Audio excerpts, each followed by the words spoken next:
Hey,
one thing, it's this easy all the time?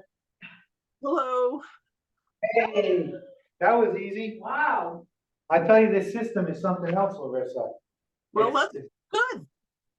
You don't even need, a laptop. Oh, You really? actually- No, what it is, it comes in with its own router, has its Uh-huh. own, and you do a touchpad. You just put the meeting number and name, it's all done. No, I don't even need my laptop. Fantastic. That's great. That is. Considering we always have a problem every time we try to set things up. Well, it's still different because before we're just trying to connect my laptop with PowerPoint. Right, yeah. So that's what we have to make sure we still understand that when the next time I show up there. So Yeah, which is screen mirroring, which, yeah. You just gotta find the right screen mirror. right. You eventually get it, but it always takes us so long. I I don't know. know the issues. Oh, okay, so I'll change the library to CPAC, Yep, rename.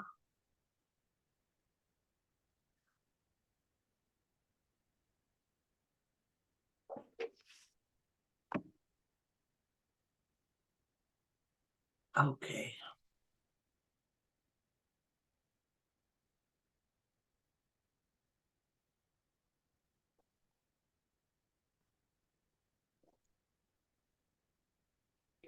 Here, if there's not enough of those. Well, because I don't wanna made- cut you.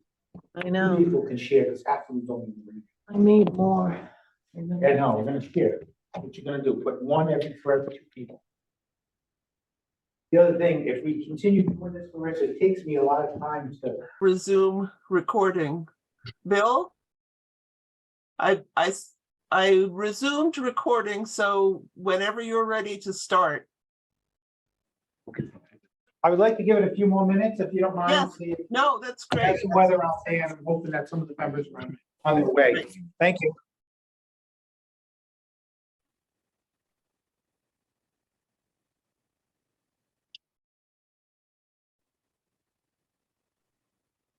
So here are a few more people beginning to sign in, so that's good.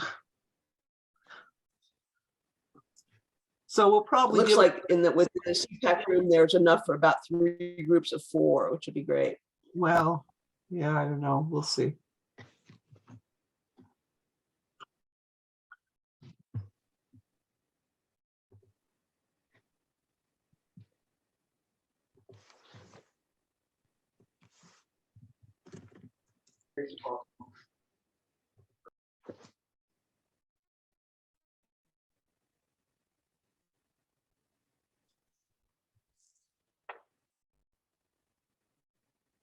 So we'll give it another 5 minutes or so for people to come into the meeting.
Okay, Larissa, my name is Bill DePasquale, I'm the town planner. I'd like to call to order the CPAC meeting 6 of the CPAC meeting of the CPAC Comprehensive Plan Advisory Committee. At this time, I'd like to have roll call. Dixie, could you proceed with roll call? I will. Christopher Mastura. Tom McMillan, Yeah. Ben Cooper. Rachel Slattery. Robert Correa. Yeah. Jenna Cragen. Jess DiMartino. Here. Waverly Finley. Charles Franklin. Tracy Hartman. Maggie LaPree. Claudia Massa. Ray Morrissey. Present. Ed Natalie. Noah Thurn. Paul Ward.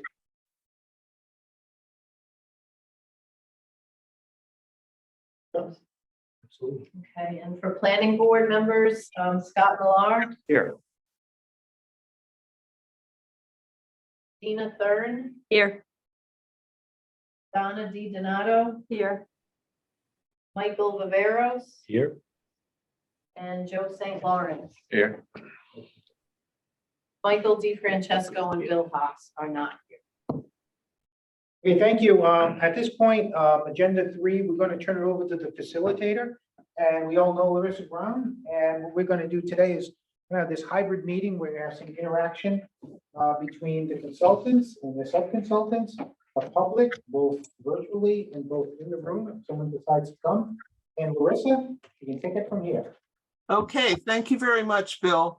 So, and thanks everybody for coming. I know that there's supposed to be some snow tonight, so let's hope this all works out well. So I want to introduce Shauna Ratner, who is part of our team. And Hi, guys. she's a person who has a long career in rural development and community development, and she's worked all over the world, but she lives in rural Vermont and has particularly done a lot of work in rural areas in the Northeast. So she's going to talk about sort of a framework for preserving rural character and economic resilience. And this is something that is just designed to sort of bring maybe a little bit of new thinking or a new way of conceptualizing, what it might mean in the future for Exeter to be a rural place. So Shanna, can you do the next slide? Yep. It's not, oh, there it is. Okay. So for this, I just this is a slide we have about how to use, some of you may be very, practiced at Zoom and others not. Because this is kind of a hybrid meeting where we have the members of the CPAC in a room and they don't have, a Zoom screen the way those of you from the public do. We're going to set things up so that if during Shauna's presentation, you want to ask a question to her, then first, people in the who are in the CPAC and in the CPAC room can just ask through, through Bill, raise your hand and ask the question. If you're, if you're on Zoom, you can see in this bar here, there's in the middle, there's a green box that says share screen, and right next to it is one that says chat. So if you want to ask a question as a person who's on Zoom, what you can do is you click on chat and then you write, it'll say who do you want to send it to, and just write to everyone and then write your question. So the other thing we'd like you to do if you're on the Zoom, there will be some breakout groups and discussion later on in this process, and it would be helpful if you happen to have a piece of paper and a pen with you. So maybe now at the beginning of the presentation you could just look for a sheet of paper and a pencil or a pen for use later on. Okay, Shauna, next up to you. All righty. Thank you so much, Larissa. Hi, everybody. I have my my visual off because I'm in rural Vermont. We're having a snowstorm, and it puts a little less pressure on my internet connection to not have my video. I'm going to put it up just very briefly. So, whoops, so that you can see me, because I'm not trying to hide. I'm just trying to keep this functional. So, hi. I'm really glad to be with you, and I actually do exist. I'm just, for tonight, a name on the screen. So I'm really happy to be here with you to introduce you to an alternative framework for rural economic and community development.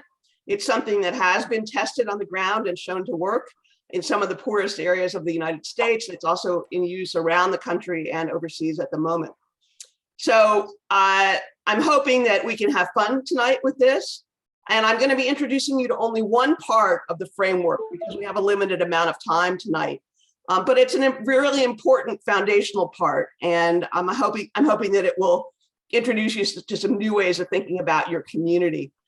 The purpose of the WealthWorks framework is to create a new normal way of thinking about and investing in our future that lays the groundwork for resilience, sustainability, and inclusion of economically marginalized people and places. It can be applied in any community and region, and I hope that it's going to help you create a path forward that improves the overall resilience and sustainability of Exeter, and a new way to think about how you shape your development opportunities going forward while retaining your rural character. So in terms of what we're going to do, I'm going to give you a little overview of the whole framework very quickly, its assumptions, its principles, and then we're going to be spending our time investigating the forms of wealth. And then I'll be giving you some examples of how other communities have developed various forms of wealth. And I'm going to give you the opportunity to think about how you might do that in Exeter and share those results as we go along. So let me just move this out of the way. There we go. Okay. So WealthWorks came about as a way to connect social, environmental, and economic assets to community-based prosperity. In rural development, there are basically two major components of practice. One is known as community development, and one is known as economic development. And so WealthWorks is really kind of a bridge between those two kinds of practices. When we talk about community development, we're really talking about community organizing, bringing people together, typically around an issue, and sometimes for activities like community visioning, something that many of you, particularly those of you on the Planning Commission, I'm guessing have participated in at one time or another. When we talk about conventional economic development, we're talking about the work that people who call themselves economic developers tend to do, which focuses around attracting businesses, so often through tax breaks and other kinds of incentives, or strengthening existing businesses, and sometimes creating new businesses by encouraging entrepreneurial activity in a community. What neither of those things do is really connect explicitly not only the economic, social, but also the environmental conditions and opportunities in a community. And the other thing that neither one does is explicitly link businesses with each other and with their markets in ways that strengthen communities by building multiple forms of wealth at the same time while addressing community issues and opportunities. So that's kind of the value add in some sense of WealthWorks. Could I just interrupt? WealthWorks Somebody Sure. suggested that everybody mute their microphones while you're talking, and that would be helpful. Thanks. Sure. Thank you. Yes, that's always helpful. So WealthWorks transforms these conventional approaches by doing a few things. First, we adhere to a few basic principles, and I'll be reviewing those tonight briefly. We use a systems framework to try to unlock opportunities by understanding the whole economic system, not just the single business. We focus on ownership of wealth, who owns it, who controls it. And we talk about establishing wealth creation value chains, which are essentially mechanisms that connect underutilized resources in your communities to the mainstream economy for the benefit of both. We will not be able tonight to get into what a wealth creation value chain is and how it works. It's simply more than we can take on in the time we have. But I will, at the very end of this presentation, offer a slide with links to lots more resources. And your planning team has been kind enough to purchase a copy of my book and put it in your library. So for those of you who want ultimately a fuller picture of what this entire framework entails, there are many resources you can turn to get that. Here are the basic assumptions behind WealthWorks. And I lay these out here because every framework is based on assumptions. And those assumptions are often not made explicit. I want to make them explicit so that you can tell what they are and see whether you think they hold. The first assumption is that wealth includes all the assets that are the foundation for prosperity, not just money or financial assets. And in a few minutes, clarify in some detail what those assets are. Second, rural people and places need to be connected to larger economies to be prosperous. Small communities isolated from the larger economy, just don't prosper. Rural places have assets, which if they're properly developed can contribute to larger regional economies. Assets can be developed and linked to markets in ways that create multiple forms of wealth. Structures exist and can be created that will cause that wealth to remain in the community rather than flow predominantly to outside areas. And wealth that remains in place leads to sustainable livelihoods and resilient communities. There are 4 key components to this framework. The first is the principles, which we'll look at in a minute. The second is the forms of wealth we'll be concentrating on tonight. The third is wealth creation value chains, and the fourth is measurement. Here are the 6 principles. First one is that this work is demand oriented. It connects specific community assets to market demand to create sustainable livelihoods. The second is it's intentionally inclusive.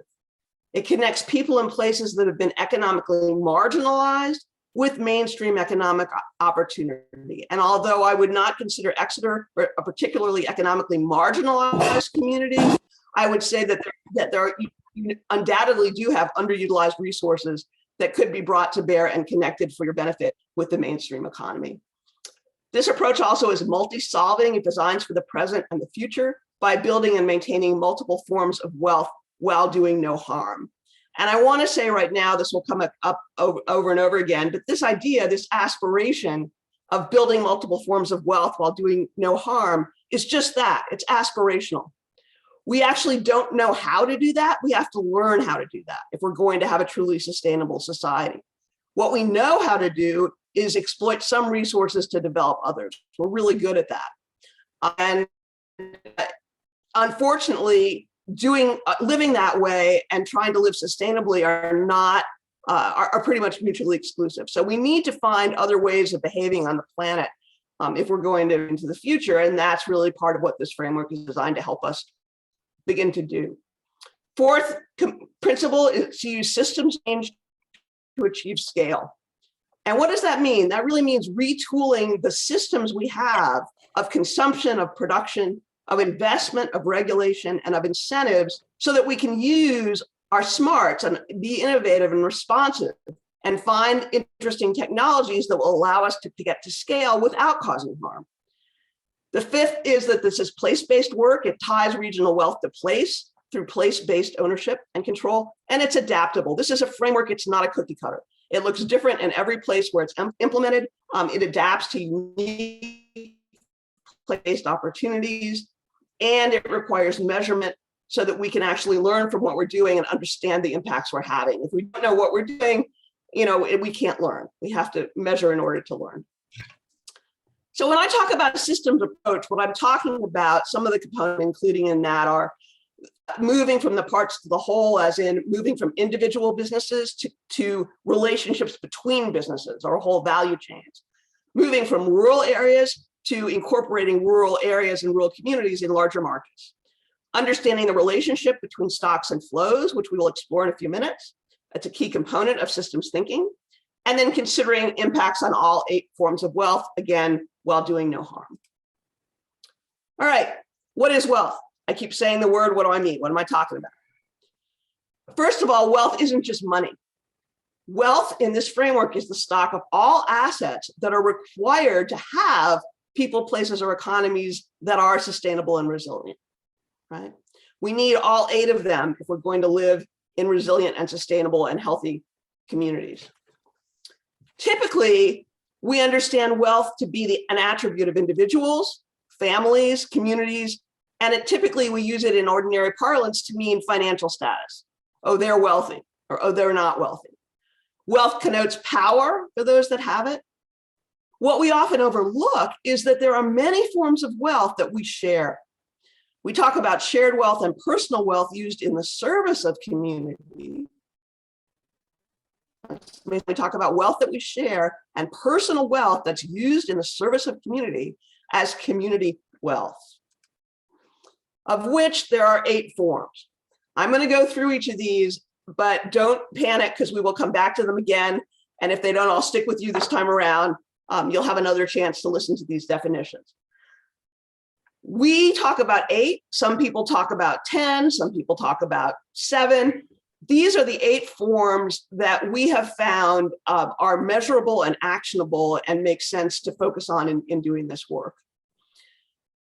First one is intellectual capital. And we use the terms capital and wealth interchangeably here, just so that that's not confusing.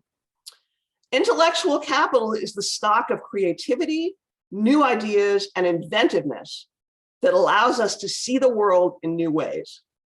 It's its own stock of wealth, separate from all the other 7 forms. The second stock is in individual capital, which are the skills and the capacity, including the physical and mental health, that allow individuals to be productive. If you're sick, if you're depressed, if you're not in good shape, it's very difficult to make a productive contribution to society. So we need to have that individual capital, that individual wealth, in order to be able to have more and more people productively contribute. The third is social capital, which is the stock of trust, relationships, and networks that support civil society. We need 2 kinds of social capital. We need bridging social capital that allows us to form relationships between people and who have differences, right? Whether it's different political parties or different kinds of upbringings or different ethnicities or different clubs or different schools, whatever those differences might be, that bridging social capital is very important to bring us together across our differences. And then bonding social capital that strengthens the relationships within like groups, whether it's your family or whether it's within a school or within an organization. The fourth form of wealth is natural capital. Natural capital refers to the stock of all renewable and non-renewable natural resources and the ecosystem services that those resources provide. Next, we have built capital, which is the stock of physical infrastructure that includes everything from buildings, roads, bridges, to computers, greenhouses, lab equipment, agricultural systems. All of that is considered built capital. Political capital is the stock of connections, power, and voice that results in influence over resource allocation decisions of any group. So it's not political with a capital P. Any group or organization, whether it's in the public, private, or nonprofit sector, that makes decisions over resource allocation, which is pretty much all of them. If you can influence those decisions to help you get where you want to go, then you have political capital. If you can't, you don't. The foundation of political capital is social capital, because the way you acquire political capital is through coalitions. Coalitions are nothing more than relationships between often different groups. So it's bridging social capital often that gets you to political capital. Financial capital is the 7th on this list. It's the stock of financial or near financial assets that are available for investment in the other forms of wealth. Income is not financial capital. Savings is financial capital. Financial capital can be controlled by individuals and corporations. It can exist in many different forms, but it is the assets that are available, the financial or near financial assets available for investment in other forms of wealth. And then the last is cultural capital, which is the stock of practices that reflect the values and identity rooted in place, class, or ethnicity, and norms of behavior in a place. And we'll be talking more about each of these as we go along. I realize that's kind of a lot to absorb. For the moment, though, I want to talk a little bit about the difference between stocks and flows, because this is another very important component of how we think about wealth that I think will help you to understand. One way to illustrate it is through this bathtub. When we talk about wealth, we're talking about a stock. If you think about a bathtub full of water, think of the water in the bathtub as a stock. A stock is the amount of something you have available to use at any given point in time. When we consider our economy and our communities, we tend to focus on inflows, that is what comes in through the tap in the bathtub. So, for example, how many houses have we built this year? How much tax revenue have we collected this year? How many businesses have been started in our community? What's come through the tap? However, if we only focus on those inflows, we may not notice when our stocks are being depleted or in essence going down the drain. For example, communities that want to increase the stock of affordable housing need to pay attention not only to how much new affordable housing is becoming available, but also to how much previously affordable housing has become unaffordable or uninhabitable for one reason or another. So you tell me, what will happen to the stock of affordable housing if the rate of conversion to housing exceeds the rate of new affordable housing? You could just show me with your fingers. Is it go up or down? Think about it for a minute. If the rate of housing that becomes unaffordable is greater than the rate at which new housing is created, what's going to happen to the amount of affordable housing available at any point in time? It's going to go down, right? It's not going to go up. Why is it going to go down? Think about the water in the tub. If the water is draining out of the tub faster than it's coming into the tub, what's going to happen to the level of the water in the tub? It's got to go down, right? If you have a trickle coming in and you have a deluge going out, that stock in the tub is going to go down. It's got to, okay? So a really important part of systems thinking is learning to pay attention to both sides of the bathtub, the tap and the drain. Because if you're only paying attention to the tap, or conversely, if you're only paying attention to the drain, you're not seeing the whole system. So just to cover this a little for another minute, I'm going to tell you a story from the Center for Disease Control. You all know, we've all heard of the Center for Disease Control. If we didn't know about it before the pandemic, we probably know about it now, right? So a while ago, about probably a couple decades ago, they were focused on increasing the stock of people in the United States who don't have diabetes. And they brought in some systems thinkers to work with them. And the systems thinkers said, well, let's take a look at your current programs. And they soon discovered that essentially all the current programs of the Center for Disease Control were going toward helping people who already had diabetes. Now, if their goal was to increase the stock of people without diabetes, how long could they go on treating people with diabetes before the stock of people without diabetes would go up? If their goal was to increase the number of people without diabetes, and all they were doing with their resources was treating people who already had it, how long could they keep doing that before the number of people without it went up? Pretty much forever, right? Pretty much forever. So to increase the stock of people without diabetes, they needed to develop and invest in a different kind of program called prevention, not to the exclusion of treatment, but in balance with it, okay? So I'm mentioning this because this kind of imbalance is endemic. We see it all around us. If you start looking for it, you're going to find lots of organizations that look at one side of the bathtub, but not the other side, and pay no attention at all to what's actually happening to the stock. And tonight, I want you to focus on what's happening to the stocks of wealth in Exeter. Okay. Another thing about wealth is all forms of wealth, all those 8 forms that I defined for you, have various kinds of income or earnings that they generate, and it's not all monetary.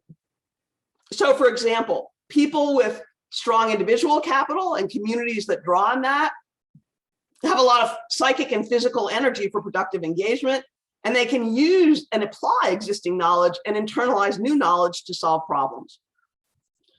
Communities with a lot of social capital have been documented to have improved health outcomes, educational outcomes, reduced transaction costs, and lots of other benefits.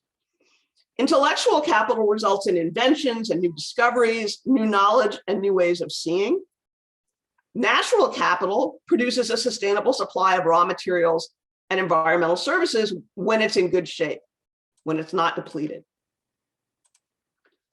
In order to count as wealth, each of these stocks have to be in good shape, because if they're not in good shape, if they're not functioning in a way that produces these streams of income, then they're essentially liabilities.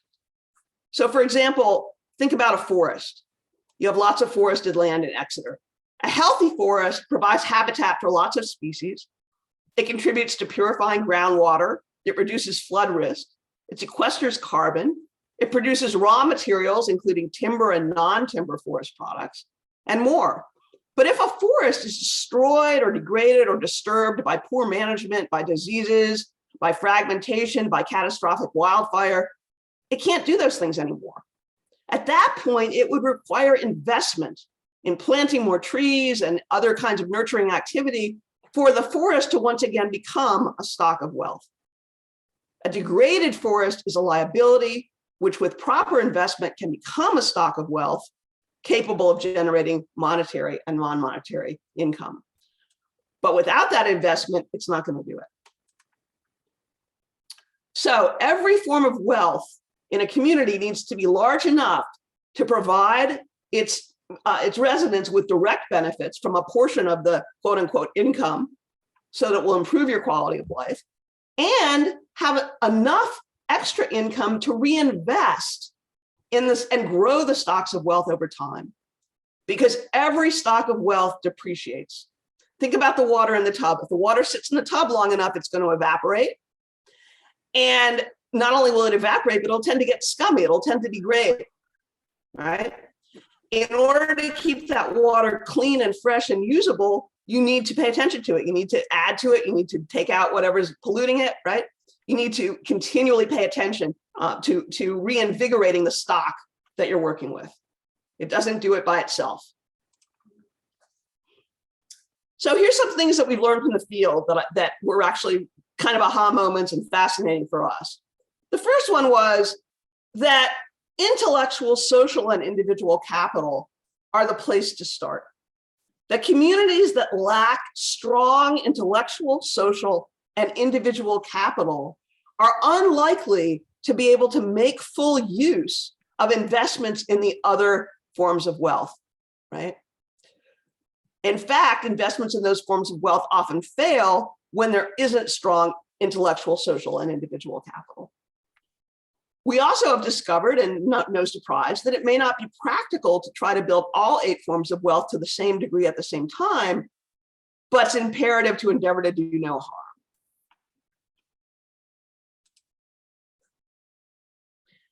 So this WealthWorks approach is about transforming what we understand wealth to be and helping us learn how we can invest in it, maintain it, and use the income from it to support sustainable livelihoods and communities. Before we move on and start to turn you loose to work on this on your own, I want to make sure that you understand that when we talk about investment, we're talking about more than simply pumping money into something. There are many ways that we invest in these various forms of wealth. We invest our time. Those of you who are on this call tonight are investing your time, and those of you who are in the meeting room are investing your time. We invest our expertise. We can invest our connections, both social and political. We can invest our physical assets, tools, buildings, infrastructure. We can invest our creativity, and we can invest access to our natural resources. All right. So let me just go back one second here. We're going to spend the next while talking about the status of each of the 8 forms of wealth in Exeter. But I'm going to give you this from an outsider's perspective. So please keep in mind, as I very much do, that I have never been to your community, nor have I had the pleasure of interacting with you in person. So my assessments of the status of each form of wealth in Exeter are based on research into secondary sources and information that I've gleaned from your from your consultants, your primary consultants. So if you think I have it wrong, that's okay. But let's not spend time arguing about the status of the wealth in your community. Rather, let's think about how to improve it, because whatever the status is, there are always ways to improve. Toward that end of thinking creatively about how to improve it, I'm going to give you a few examples of how other communities have invested in each of the 8 forms of wealth. I'm going to give you examples for 2 forms of wealth at a time. And then I'm going to be asking you to work together in small groups to imagine how you think Exeter might invest in strengthening each form of wealth. You'll then have a chance to share your group's thinking with the whole group, and then we will move on to the next two forms of wealth. Okay, so I'm going to tell you some stories about two forms of wealth, and then you're going to get to do some creative thinking about how this might apply in Exeter.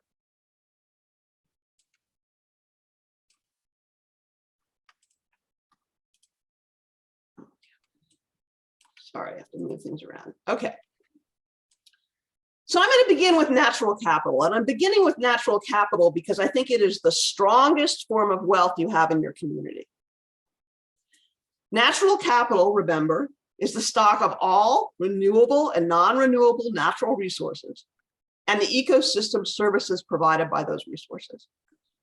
Investing in natural capital increases health and functioning of the ecosystem. You may find ways to use your natural capital to invest in other forms of wealth as we go along. You have a lot of publicly and privately protected forest land, you have some agricultural land, and you have very, very high water quality. The slide focuses primarily on your forest, and some of the threats your forest land faces are wildfire, invasives, droughts, and fragmentation. Some of these sample investments that you might consider are investing in local wildfire response capacity, a recreation economy, and outreach to landowners about conservation invasives and intergenerational transfer.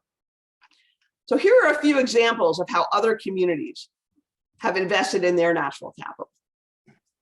Prudence Island, Rhode Island is an example of a town in your state that has created their own community wildfire protection plan. That's something that the state recommends for every community in the state, and Prudence is one community that has actually done it. In Michigan, there's a newly developed trail called the Dragon Trail. It's a recreational trail. It's 47.5 miles long for non-motorized hiking and biking. It's being developed across a couple of counties, and it's been developed using the wealth creation framework through collaboration with multiple stakeholders, including the International Mountain Biking Association, local hospitals, chambers of commerce, and cooperative extension, among other folks.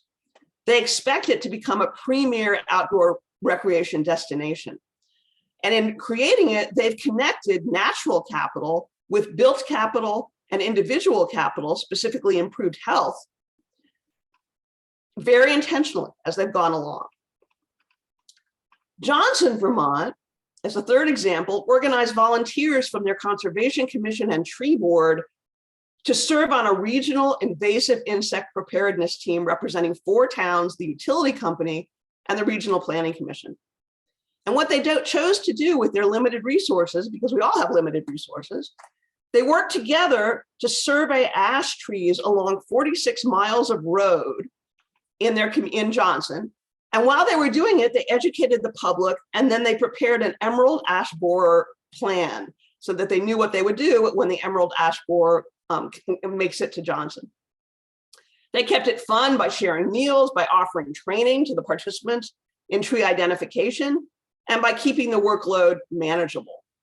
They built social and individual capital while they were protecting natural capital. So an important thing to understand here is within the WealthWorks framework, it's as much about how you do what you do as what you actually do.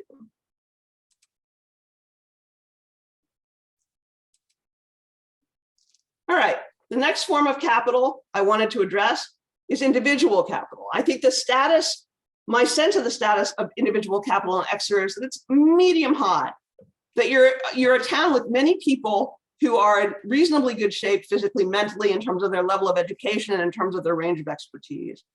But my sense is that there's a lot of underutilized talent that isn't being directed particularly toward the betterment of the community, right? That it's being used in other ways, I'm sure. But my sense is it's not necessarily focused on purposeful community engagement.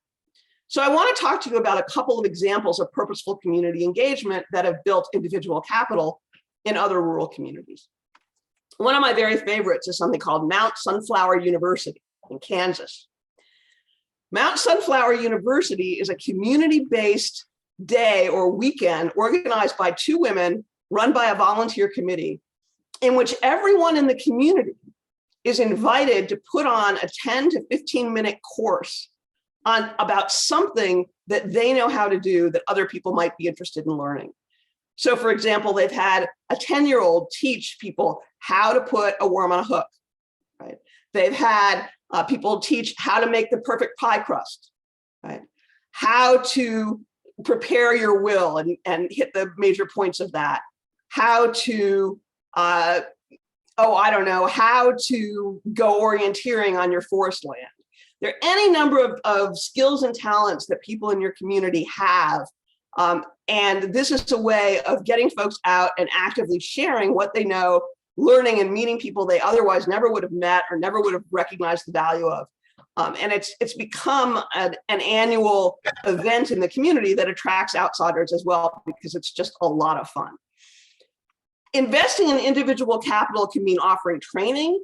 It can also mean bringing people who have the skills you need into engagement with the community.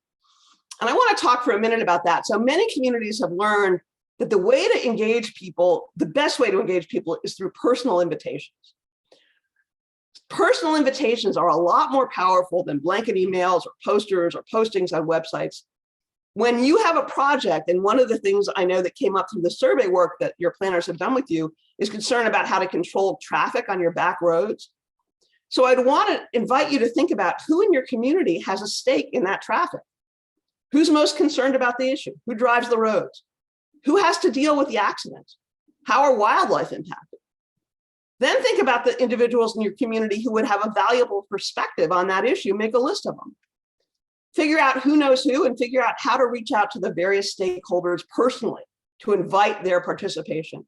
If you explain to them why their perspective is important to finding a good solution, you're much more likely to get them to say, yes, I'm willing to come and sit down. You might even consider inviting some people who work or own businesses in Exeter, but maybe don't live in the community. And then be sure to invite people who you think would oppose any change and get them involved at the very beginning. I'm going to tell you a very quick story about an experience I had in the Adirondacks in a county called Essex County, where we were doing many years ago agricultural land use planning. And toward the end, where we had issued the draft plan and everybody in the community had a chance to look at it, and the committee got a communication from an individual in the community who said, I want to come to your next meeting. And that individual was somebody who was known to be a very active property rights activist, but owned a lot of guns, had been a scary figure in the community. And the group was very frightened of inviting them. So I told them, don't be frightened, invite them, bring them in, I'll be there, it'll be fine. When that person got to the meeting, what they said was, we've looked carefully through your plan, we think it's great. There's this one parcel we've had our eye on for a long time for a new town hall. We'd really like to have the right of first refusal for that parcel. That was it. That was their concern. They weren't there to shoot anybody. They weren't there to raise a ruckus. They were there to ask a perfectly reasonable thing. So my point is that sometimes we avoid engaging with folks if we're worried that they'll be disruptive. And I would just encourage you to not fall victim to that assumption. Okay, now we're going to get started working together. I want you to think about these two forms of natural capital. And these are the instructions. I want you to divide up into groups of maybe 4 or 5, no more than that. So I want you each to have time to really participate. And we're only going to take about 10 minutes for this exercise in total. So there won't be a lot of time. I want you to select someone in your group to take notes and someone to report out. And then I want you to reflect individually on something Exeter could do to strengthen its natural capital. You're going to then be sharing your reflections in your breakout group, your individual thoughts. So if there are 4 of you, there should be 4 ideas on the table. And then you're going to work together quickly to craft an approach that strengthens natural capital. And for extra credit, if you can figure out how to strengthen natural capital, while strengthening at least 2 other forms of capital at the same time, that would be fabulous. Then we're going to tell you when you're halfway through, and you're going to get to repeat this exercise for individual capital. Okay, before we get started, and I want to say one other thing. Think of this as a brainstorm. It's not the end of a process, it's the beginning of a process. You need to think pretty quickly, and don't be afraid to put anything out on the table. This is a fine time to put things that seem like crazy ideas out on the table. There are no bad ideas here. It's just a chance to think creatively. Okay. Questions about what we're going to do and how? I see one question. I think I see one hand up. Anybody? Anything coming up in chat? All right. So for the people on Zoom, Jack is going to place you into breakout rooms. And for the people at the CPAC meeting, Bill will, I'm sure, set you up in small groups. Yes? Yes, doing it right now. Excellent. One group. So as soon as you've got the group set up, we will start the clock. All right, our breakout rooms are all set. Join in 2 p.m. Wonderful. And Bill, did you type the instructions into the chat so they can see them? Oh, Jack, I'm sorry. Oh, I'm sorry. Yes, let me do that. That would be great. You might be able to just copy it. Jump in there. It's only Your choice. We have 3 over here. 3 over here, huh? And if you'd like to join, jump in. I just put the instructions into the chat. And Ella, I will try to answer your question in the chat too, but I'm gonna open up breakout rooms first. First assignment. Okay, great. All right, let's start the clock.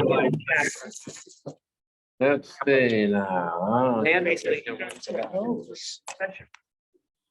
Lot of land stuff. Go ahead and place people in their breakout rooms and start the clock. And I'm guilty of. Basically, who's gonna take notes here? So All right, I'll. what do we think? Talk about. Exeter would help sponsor. What are some approaches that we can do to strengthen our state on? And everyone can have an individual thing. Begin to. Understand how that also can build either individual, intellectual, social, political. I like what they said they did in Michigan. They Progress to that. had the basic bikeway recreational. On a little new road called Highland Court. And so I'm not very familiar with Exeter, other than I feel like it's beautiful, has many beautiful places to walk and hike.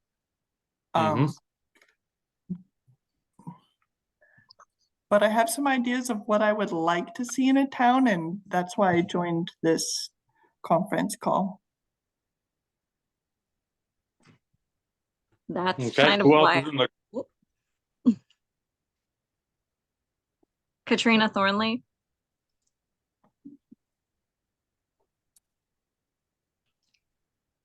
So Who's only trying- the, who's is it trying all- to speak before? Sorry. it was me. Is it only 3 of us still, or? We have Jason and also Marnie and Pete. Oh, okay. Who's that? Pete Lockature? Yeah. Yes, yes. And then this is Larissa. I joined just to, if you need any assistance. Oh, But- thanks. Ideally, if you all can take care of it yourselves, who's writing stuff down and gonna report the big idea? Okay. Larissa, let me say that I'm not there tonight because I've got a terrible cold and Okay. so I'm going to just be on mute and I'll listen, but don't count on me for much contribution. I'm sorry. Okay. Well, maybe you contribute later when you feel better. Yeah, thank you. Hello, Jason. Hi, Pete. Boy, it's good to see you again, my friend. It's been a long time. So Katrina, can I ask you to be the person just to sort of keep some notes and report Yeah. back? Okay, Yeah, I great. have a notebook and everything. Excellent. Okay. Okay, so we're talking about investing in natural wealth. Investing in natural wealth? Yeah. Oh, well,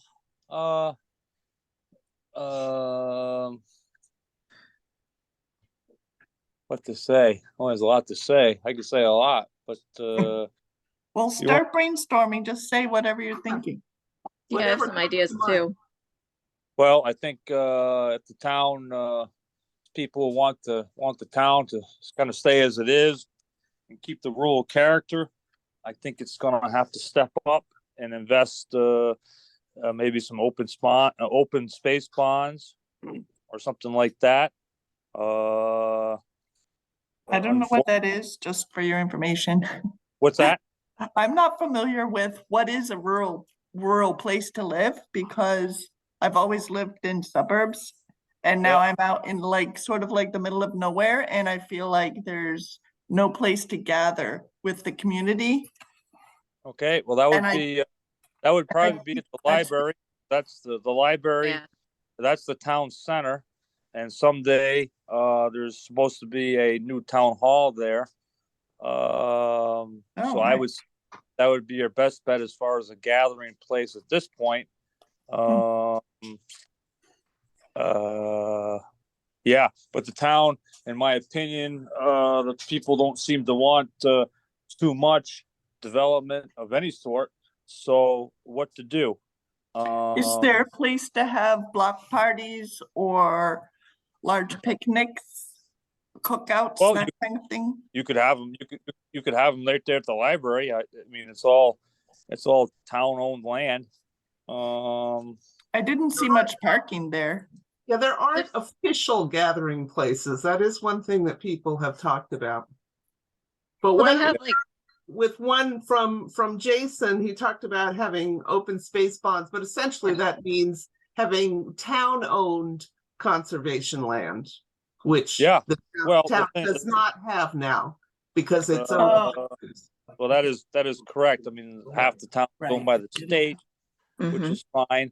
But in my opinion, might be a little off course, but you just can't say, well, we don't want this and we don't want that and we don't want this.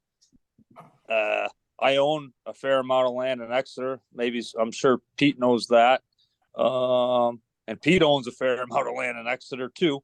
So I'm not sure what his plans are with it, but in any case, it seems to be pretty tough to do anything but build residential subdivisions. And we don't That's want just- that. Well, We don't necessarily need to have town land for social gatherings. We could have sort of like downtown Wakefield, which is really just a quaint main street, and people gather there because there's ice cream, there's theater, and there's little touristy shops, and there's restaurants. well, you might Or do that. You South can County- also have pickleball County courts Commons. because people chit chat at things like that, and you can even raise money somehow. Well, they do that at the transfer station, Right? but That's I no know- place for a woman, though. Well, I mean, Yeah, Oak hey. Harbor Plaza Yeah, has quite a few little Harbor. shops. Yeah.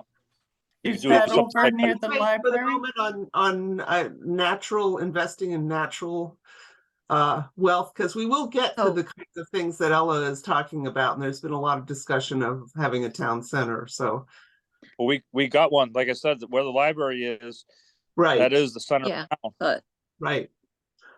so I have an you- idea for the natural not gonna resources have- too. Have any Okay. shops there or anything? But South County Commons, there's some shops there and places to sit and stuff. But not there. That's actually not Exeter, I don't think. But Katrina, you said you have sort of an idea about investing in natural Yeah. wealth. So we were talking, you mentioned like forest fires earlier, and we did have quite a few like fire roads that go through Exeter, but they've kind of been neglected. So I think it Okay. would be nice if we could get a group together to go out and volunteer to clean those roads to make sure fire trucks or any sort of vehicle can get through them in the event there is a fire. Okay. That's a great idea. Hey, Katrina, many of those roads are on, or most of the roads out in our area are on DEM land. Yeah, And they need more than just pulling the branches out of the way. They need some heavy equipment to make the roads passable. DEM went through, I don't know, 30 years ago and put big rocks in front of the roads. If you drive down Summit Road, you'll see a fire road maybe a mile in from 165. They just dump a Yeah. couple of big boulders in the way so nobody can access it. So, I think it's a great idea, but I think it needs more than just that. That's not a weekend with a bunch of good meaning neighbors. It's really got to be DEM and maybe the National Guard getting out there with some heavy equipment. true. But I know DEM is pretty understaffed too. So I imagine they would like to have some volunteers help them. Okay, they're telling us they're almost gonna leave the breakout room. Does anyone want to talk about individual capital? Yeah, conserve all the property you can at all costs. That's all I'm gonna say. You know, if you got open land, farmland, forest land, it don't talk, it don't complain, and it don't cost the town any services. So, whatever the town can do to work with the state or do something on its own to conserve what's left would be and manage what we got there, I think would be good for sure. Just my opinion. Okay. And what about the individual skills and, health and abilities of Exeter residents? I think the library would be a good place for that. They could hold trainings. They have the conference room there, which everyone is in now. Wants to get boring. Great. Okay. Okay. Do I hear Calvin Ellis's voice? You're on the CPAC room. Good work. I could hear little snatches of conversation. This was great. So, I mean, you said the state owned 25%. what we're going to do next, we have 2 groups online and we have three groups in the CPAC room, right? Yes. So we're going to hear from each group just briefly. What I'd like you to do is share your first good idea. If it was pertaining to natural capital, great. And then I want to hear you give us just 30 seconds on how you would implement that idea in a way that strengthens at least 3 forms of community capital. If you got that far, and if you didn't, that's perfectly understandable. But if you happen to have thoughts in that area, that would be great. And then take another minute to share your second good idea. If you have one that's specific to individual capital, if you ended up with a blended one, that's fine too. Then just share your one idea and show how it's blended. Either way is fine. Okay, so let's start with the folks in the CPAC room. Which group wants to go first? Well, we can start here on, I guess you're looking at us on the right-hand side. Our group of 3 here had some tremendous ideas. And what we did here is they actually blended everything. So I think they went right for the bonus points here. So what do we do well? What kind of value propositions do we already have today?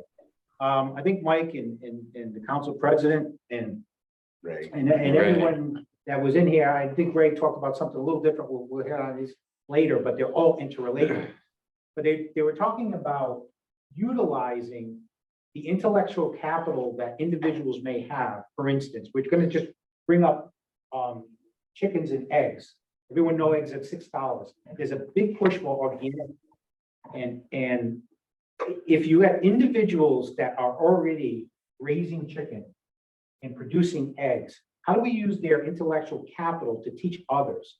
How do we get the person making chicken coops to be able to make the chicken coop, the person that raises the chickens, be able to give the intellectual capital to others, combine these with a real estate location, say on a Route 2, there's a lot of high value traffic, to combine to somehow have a co-op that exclusively exploits these values, but in a more uniform way.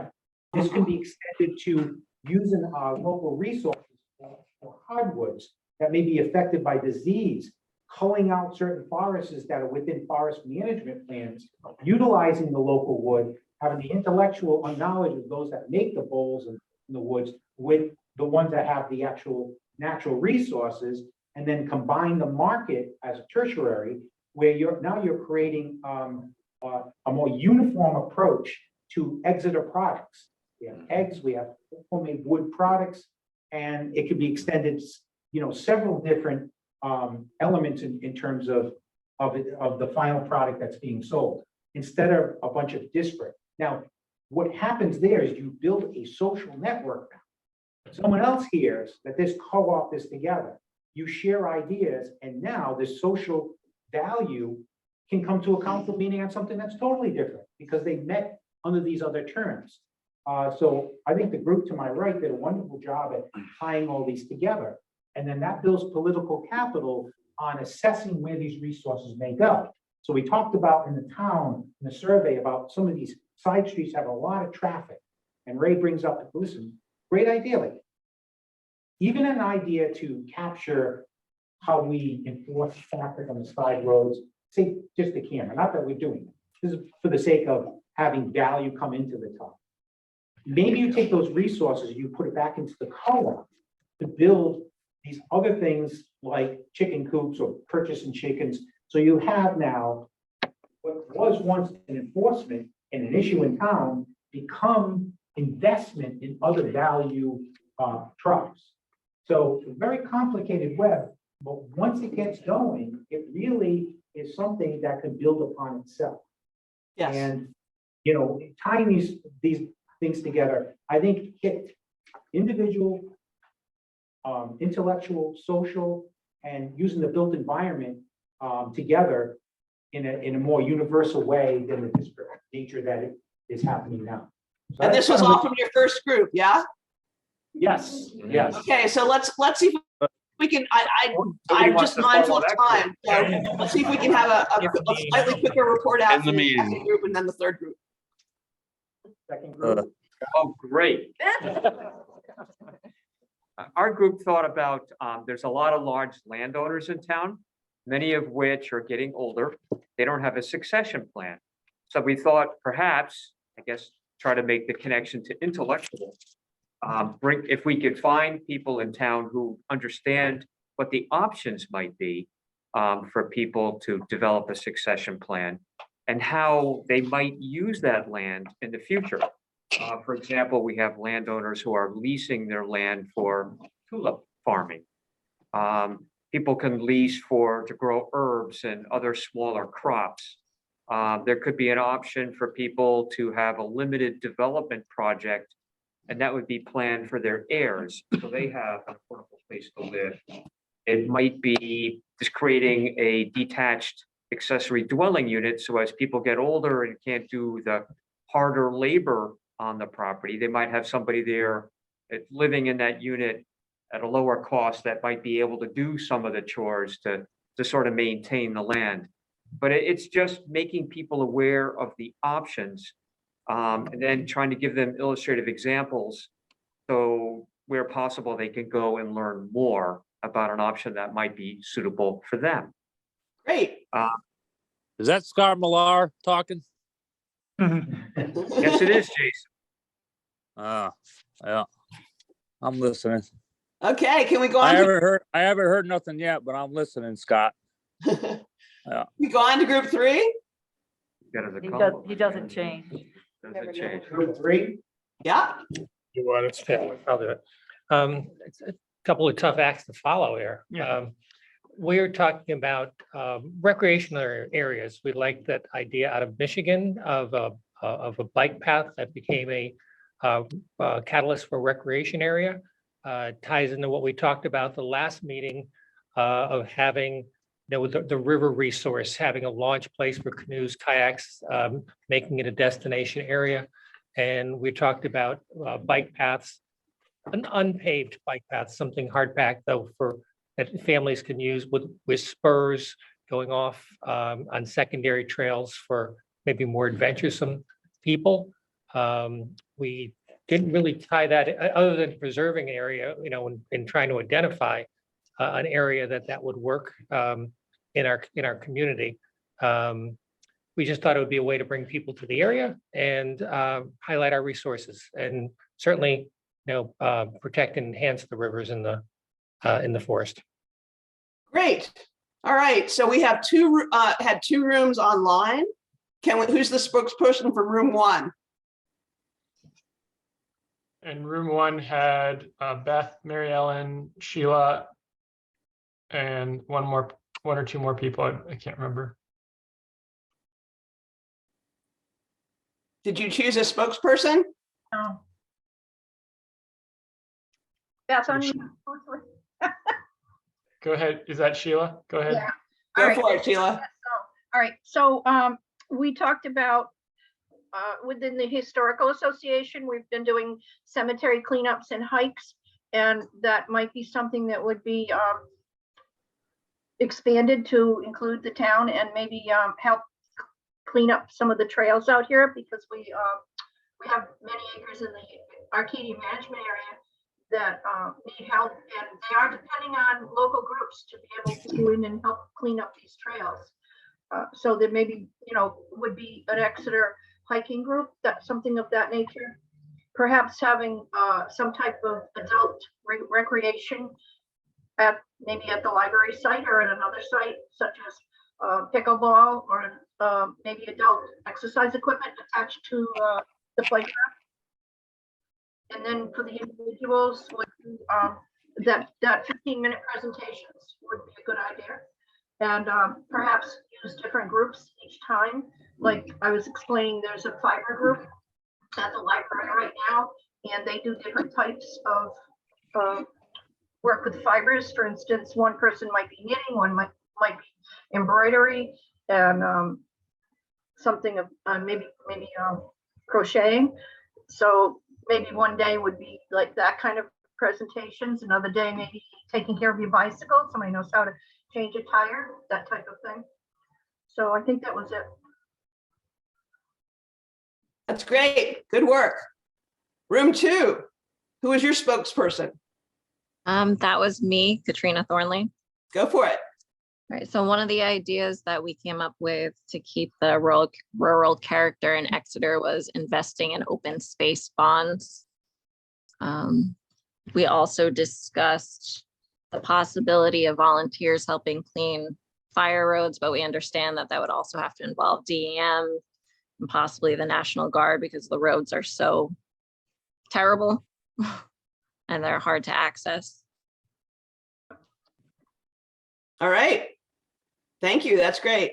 And, the idea that you would bring in other people is very much part of this framework, right? The idea here is to form partnerships with those that you need to form partnerships with to get the job done. So that's I would encourage you to think of that as an opportunity, not as a problem, right? To form those partnerships. All right, good work. So now we're going to go on to 2 more forms of capital, and then we'll repeat the exercise. So we're going to take on social capital next. So again, right, I'm an outsider, so I may have this all wrong, but based on what I've read and been told and responses to surveys, et cetera, my sense of your social capital is that it's fairly weak. And the concerns are that there's not that much bonding social capital in the community, that there's not really a sense among folks who live in Exeter that you're all part of the same community. And then that there's a lack of bridging social capital between old and new residents, between the church and among the churches and local organizations, and between the residents in town and the non-resident workers, of which you have quite a number. So here, some sample investments are intentional inclusion of youth, newcomers, workers, and et cetera, and intentional outreach to new residents and workers. So the town of Biddeford, Maine was really intentional about including youth in their community planning processes. They found local high school students and they made them active participants in community storytelling, in neighborhood meetings, and in the development and publication of their downtown master plan, which actually mentions youth or students over 156 times in 217 pages. And that wasn't an accident. So one youth was quoted as saying, quote, "I didn't like my hometown. Up until I was about 15, I thought it was boring, had no real opportunities, and was inferior to neighboring communities. It wasn't until I got involved that I realized how great it is." Another example is the Vermont Welcome Wagon project in the Upper Valley here in Vermont, which connects newcomers or people who are returning to the area with up to 3 local hosts by making personal introductions. So the hosts volunteer to assist newcomers in making connections, accessing resources, becoming comfortable and socially integrated in the community and in the region. So they have a local nonprofit that coordinates this welcome wagon, but it's advised by the local Economic Development Corporation, the Regional Young Professionals Organization, and a regional business incubator building, where they're looking to connect new people who have business ideas with the other resources that are available in town. So, so that's the social capital piece. And then the next piece is intellectual capital. And again, well, I have no doubt that there are many, many highly creative and smart folks in Exeter. Again, there's a sense that perhaps there's a limited purposeful community engagement.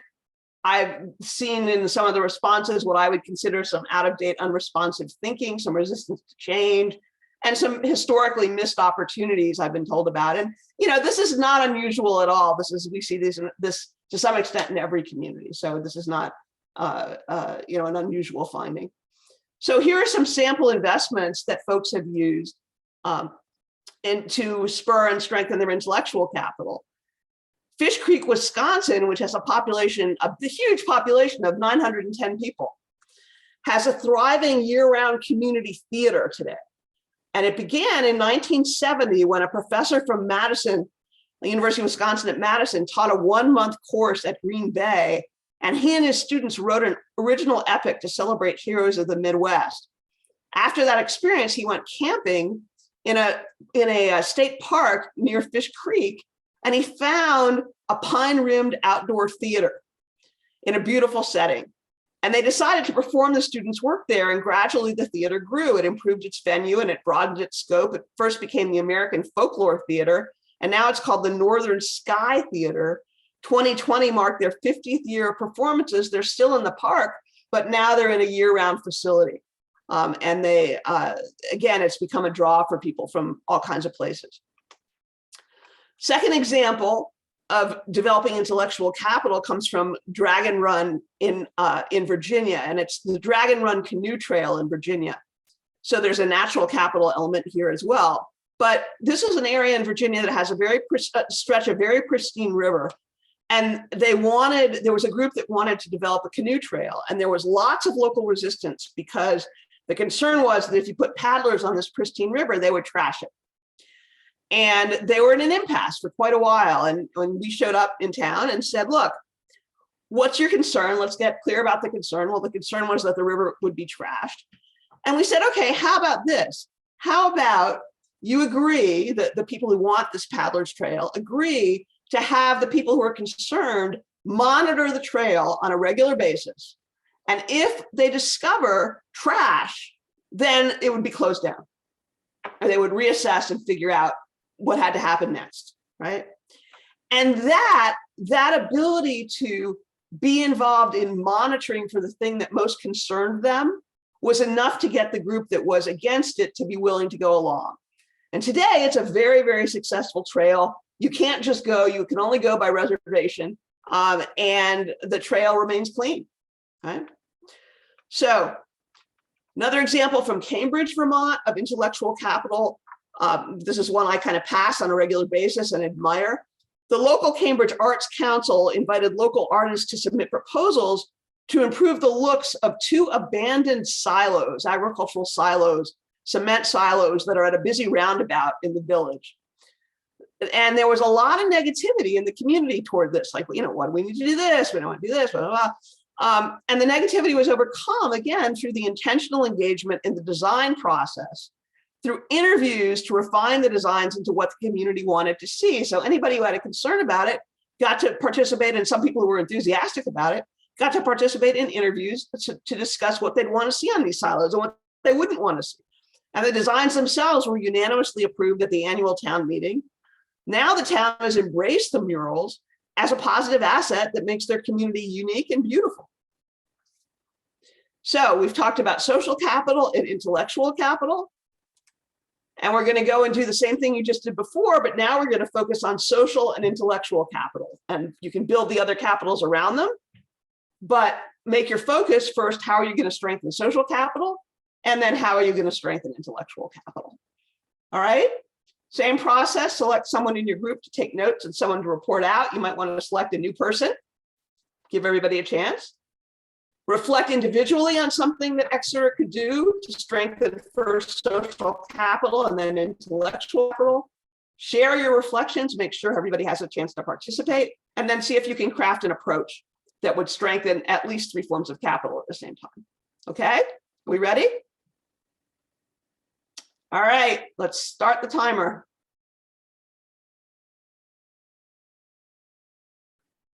And place the Zoom participants back in the breakout rooms.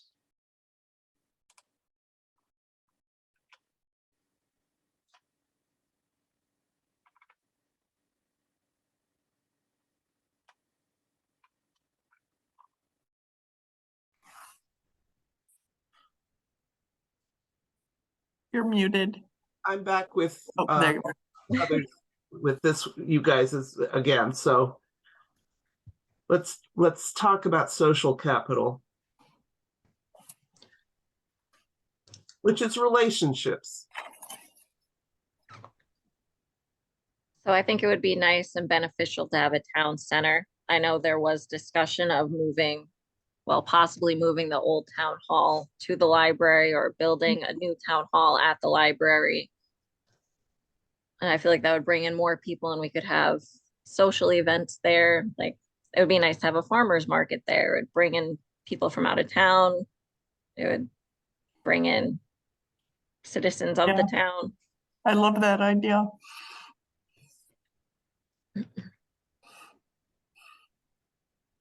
Anybody else? Jason, you have any thoughts?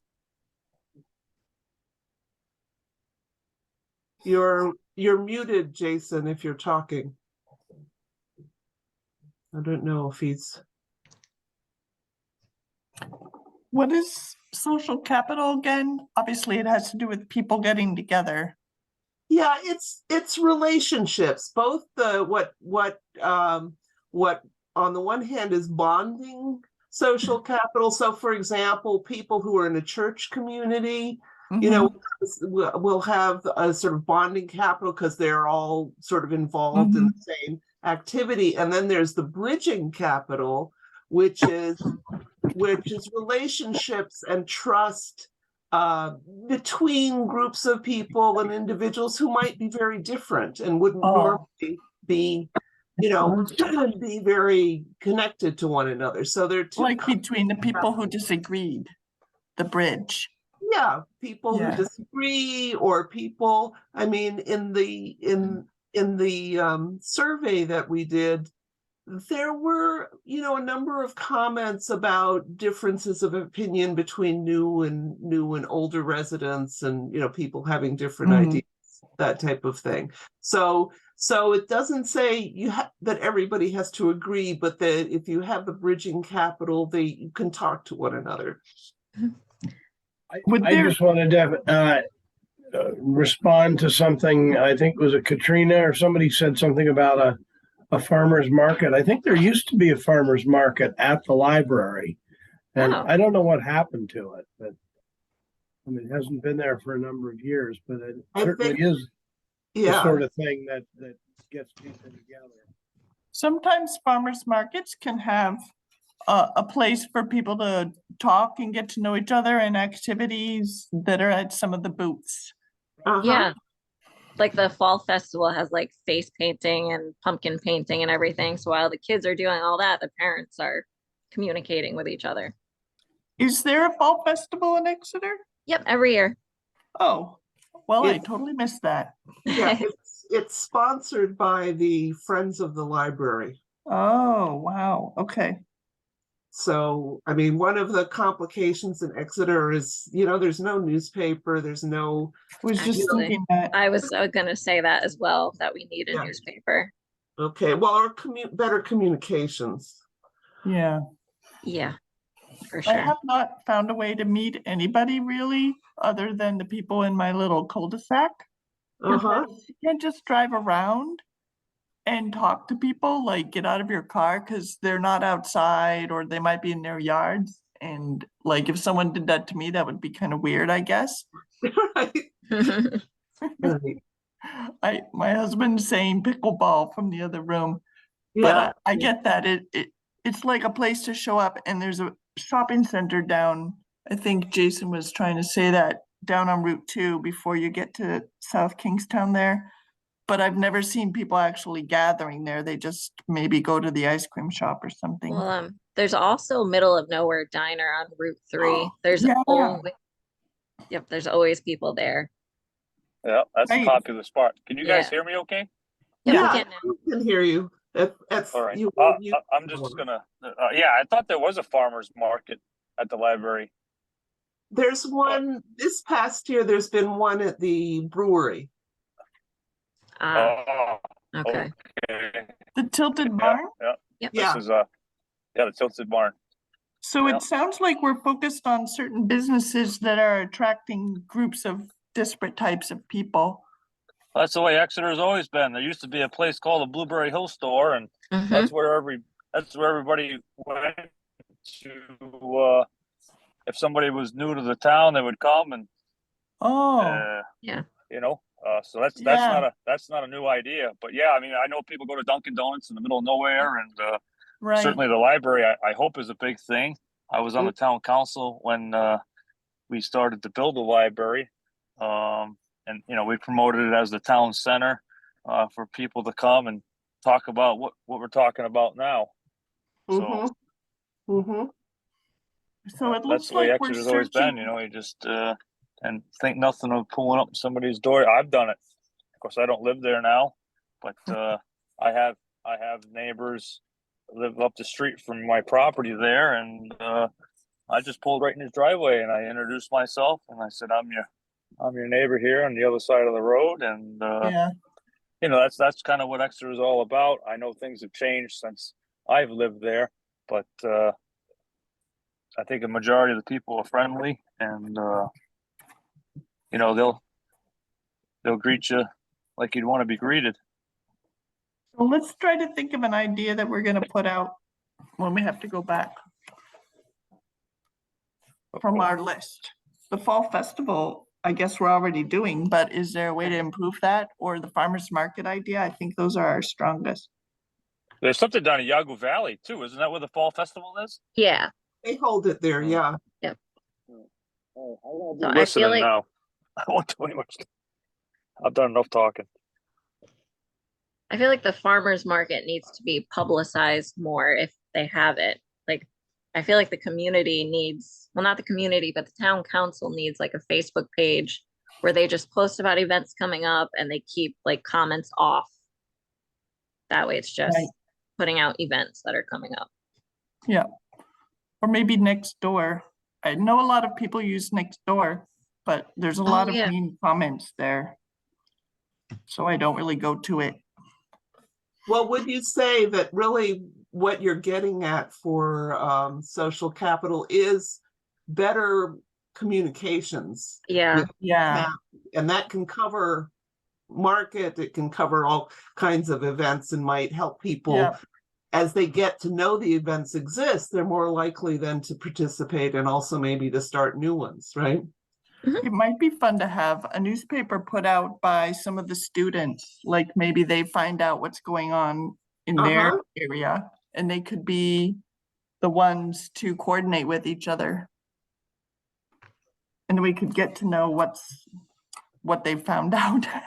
Okay, we have 50. I think that's a great idea, having the kids do something for sure.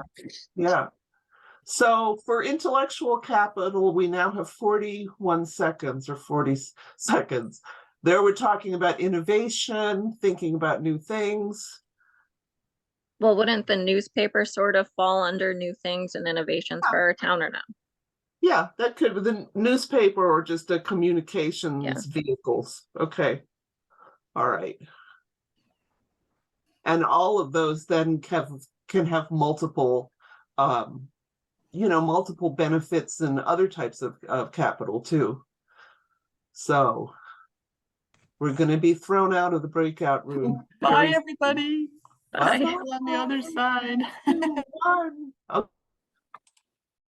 The ins and outs of Zoom.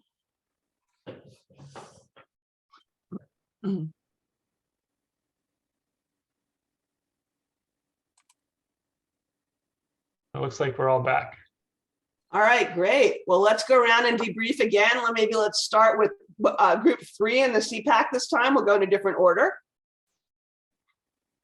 You're muted right now, so if you could unmute, then we could hear you. That would be great.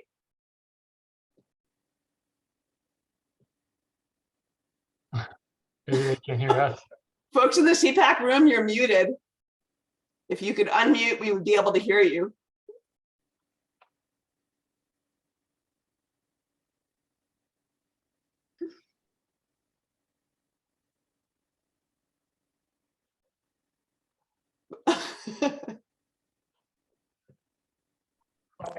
Okay. That's better. Okay, let's hear from group 3 first this time. Oh, yeah. Group 3 first? Yeah, let's hear from 3 first. You're on. Over here, over here, well, we got kind of caught up in a number of ways here, but there's a lot of push at this table for a community center of some kind. It's not a new conversation, but we know that that's a way to bring people together. And that ties into current issues with our current property. Was just explaining to these folks what's happening with current discussion about using ARPA funds, but that's another whole story. I mentioned that people can plan a parade. I know, don't laugh, but there's a lot of people that want to get back involved in that. It's a way to get people together that are thinking. There's a meeting on February 1st. By the way, it's 6 o'clock. It's not me. I'm not doing it, but Jess will be there, won't you? All right. And the other thought that I promote here is the programs that are up and running and can be added to right here in the library, because it's a great community. It's a space. There are already good things happening here, and our librarian is very aggressive. And so we all, I think, should encourage those programs to continue and grow, because we have a space already. We don't have many other spaces yet. All right, I want to just say, put in 2 cents, and then we'll move to the next group. And that is just to say that how you go about developing a community center, should you decide to go that route, is as important as the fact that you're creating a community center. So that's a great example of how you can combine built capital with all kinds of other forms of capital in the community if you think it through ahead of time, and really engage in go about that in such a way that you're building multiple forms of capital at the same time. And it's not just a built thing where you hire an architect, the architect designs it, builder comes in and builds it, boom, you have a community center. That's not the strongest way to go about it. Just 2 cents for what that's worth. Group 2. So what we talked about builds on that concept and tried to draw both social and intellectual capital together at the same time. We have, well, on the surface, our intellectual capital is weak. I think it's weak because it's not connected. And part of pulling them together is to take the assets that we have in town. Historically, we have been an agricultural based town, and we have a lot of assets for it. So we talked about the concept of what about the old fashioned general store that brought, but kind of a co-op setup that could bring in the different farm assets we had, from meat to dairy to produce to fiber, wood products, local crafters and knitters and sewers, all of these different potential things that bring people together.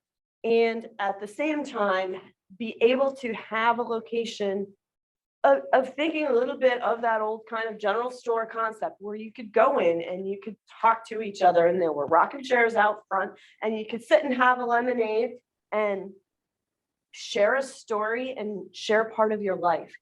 And part of our social weaknesses, especially from a bridging standpoint, is the only time we see each other are in formal settings, at a council meeting or a planning board meeting or somewhere else where it's hard to bridge our political divides. We never get to find out who we are as people outside of our politics. And we can all respectfully agree to disagree, or we can come to a compromise, but because we never know each other outside of just that political world, and we don't have a location where we can say hi to each other casually and how you doing today and what's the new crop that's growing, or what's the new thing that's happening, or what's the new service that's being offered, or what skills do we have in our community, and how do we help each other use those skills, whether you're an accountant and you can help somebody struggling with their taxes, or you're really good with a chainsaw and somebody had a tree come down and they just need help bucking it up and splitting it. All of those talents are here, but we have no central spot to pull them together and be able to showcase our wares, if you will. So, it also has the advantage of being intergenerational, of having, maybe my idea is old fashioned, but I think of, my grandfather sitting in the rocking chair with the younger generation while mom went in and grabbed something from the store, and they talked and they played tic-tac-toe and they, and hopscotch and simple things that bring our generations together, that bring our people together, that let us say, hey, how are you? Not, oh, I disagree with you. That let us say, where can we pull together instead of how do we keep everything apart? That's what we talk. Thank you for that. I really want to applaud you for naming the importance of getting to know each other as people. It's just so important. And it's really what's at the heart of the whole idea of social capital, right? Good work. All right, group number one. Go, Bill. Go ahead. Just go. I think, again, they had a lot to say, but I think it really is kind of a transformation from the other two groups in a positive way. And not only is it really understanding people, but it's how we get to them. So we talked about the lack of not only the geographic center or where these people would be, but how the town could forcefully and inclusively set aside time for whatever it is, if it's Exeter Days, where people can meet in the community that have diversity in terms of their interests. Right now, we might have a local car club, they do something, but if you're only going there if you're interested in vehicles. You have a Memorial Day parade that's getting smaller and smaller.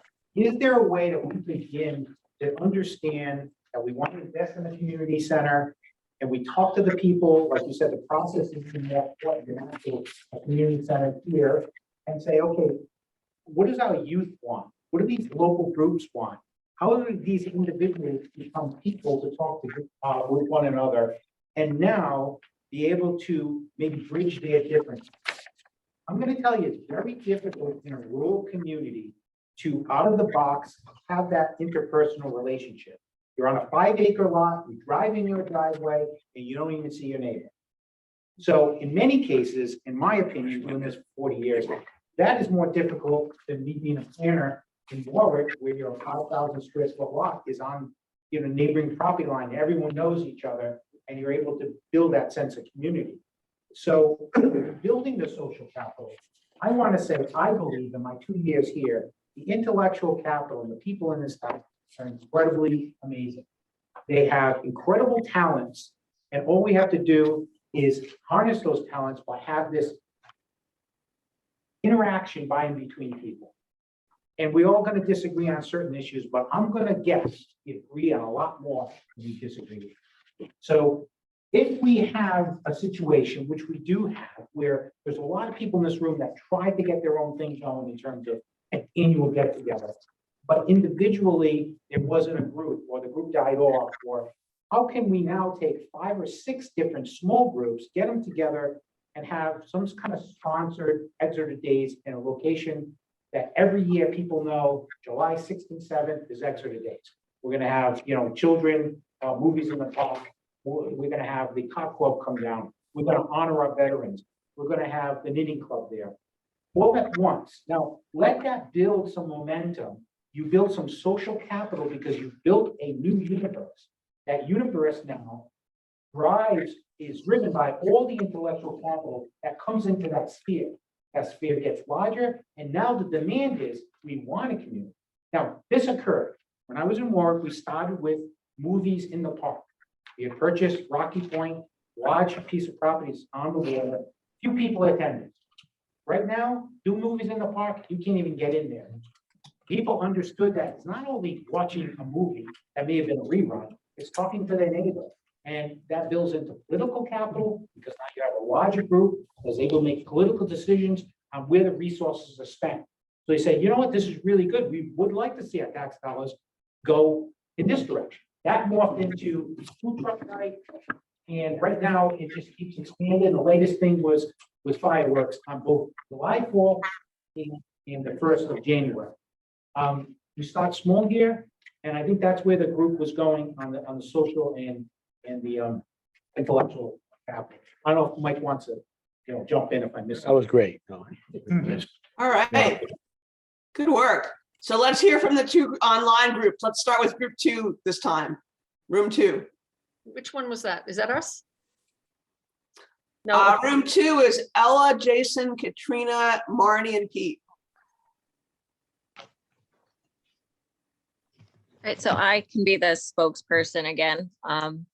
So we talked about the community center like everyone else at the library, but we also talked about finding a better way to communicate within the town, either by having students do a newspaper and putting it out to the public, or finding another communication vehicle. That way everyone knows about what's going on. They know about things at the library, they know about meetings at the town hall. So you can kind of find a disconnect in the town about events that are happening because not everyone knows, or they find out last minute and they can't attend. Nice. All right, is that it from room 2? Oh, I just want to add, we were also talking about a farmer's market as another meeting place for people to gather, obviously buy vegetables and, whatever else goes on, but to talk to each other, because I personally crave getting to know the people here, and I feel very spread out from everyone, kind of, because it's always required for driving. And so if you can drive someplace, park, and then gather, that's what I feel like we need. And so that's why I just love the farmer's market or the general store, which would be in place all the time, and you could go whenever, like it would be open for, all day. So I just love those ideas there. Great, thank you. All right, room 1. Beth, you're on. Yeah, you hit on a lot of the ideas that we hit on too. I think we all agreed in the group that we don't have any shortage of great ideas, in this town, no shortage of intellectual wealth, and that everything hinges on communication. Because one of the other members and I were saying that when we were in the high school, we had kids in the high school, we heard about every single thing that happened in this town. And as soon as our kids graduated, our names were pulled off that distribution list. We never heard a thing again. And if I didn't get on Facebook, I wouldn't see anything. But we were talking about the fact that we don't have the town center, that we don't have that we were talking about town hall updates or something, Sheila mentioned, thinking about a theater or a singing group, that we don't have a town center. But I think that if we can pull together all of or identify and pull upon the intellectual wealth that we have in this town, and have them be the leaders and pull in the other members of the town, and of course, communication is going to be important in something like this, to create those things, the town center, that, updating the town hall or doing whatever, or setting up a stage the way they do in North Kingstown at the town beach, that sort of thing. you know, when they have music, like 6 weeks during the summer in North Kingstown, that place is rocking. They have to bring in the shuttle buses to help people get into there. And it's pretty neat. And everybody gets up and walks around and gets to know each other. They're not all North Kingstownites, but we could do something like that in Exeter. People would love this town if they saw what we have. Oh. I'm in. All right. Great. All right, I want to do a little time check with you guys. It's almost 10 after 8. We have 2 more sets of forms of wealth to talk about if you would like to. Otherwise, we can skip those and go to the end. My sense is that this is a pretty rich conversation. You wrap up in a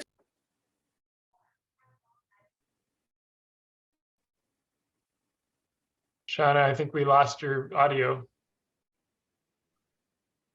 Oh, I'm sorry. I was saying that I'm doing a time check. Can you hear me now? Yep. Okay. Because we're at about 10 after 8 and we have 2 more sets of forms of wealth to talk about. I'm just checking to see if you want to go through that or if you'd like to wrap it up more quickly. You just let me know and we'll do whatever you'd like. What are the next 2? If I could ask. Built capital and political Let's capital. do it. Maybe we should ask, yeah, if they want to. We have built. Then political. Okay. So what? And finance, Built and then political, and then after that, financial and cultural. How about built and financial? Built and Okay. financial. You want to do built and financial, okay? So let's talk about built first. And again, my sense is it's fairly weak in your community. As you've been discussing, you don't have community meeting spaces. You also have predominantly older housing stock that may be energy inefficient. You have below average affordability. You may have failing private sector systems. That's common in rural areas. I don't know that, of course, but you may. And you may have slow response to local emergencies because it's my understanding you don't have your own local capacity for that. So I want to talk a little bit about some sample investments in built capital from other places. One is Nicholson, Georgia, which lacked a downtown district and a central place to gather, much as you lack that. What they did have, however, was an abandoned school. And they had the Board of Education gave the school and the campus of the school to the community at no cost. The community then invested their sweat equity and collected donations of materials to make it into a community center.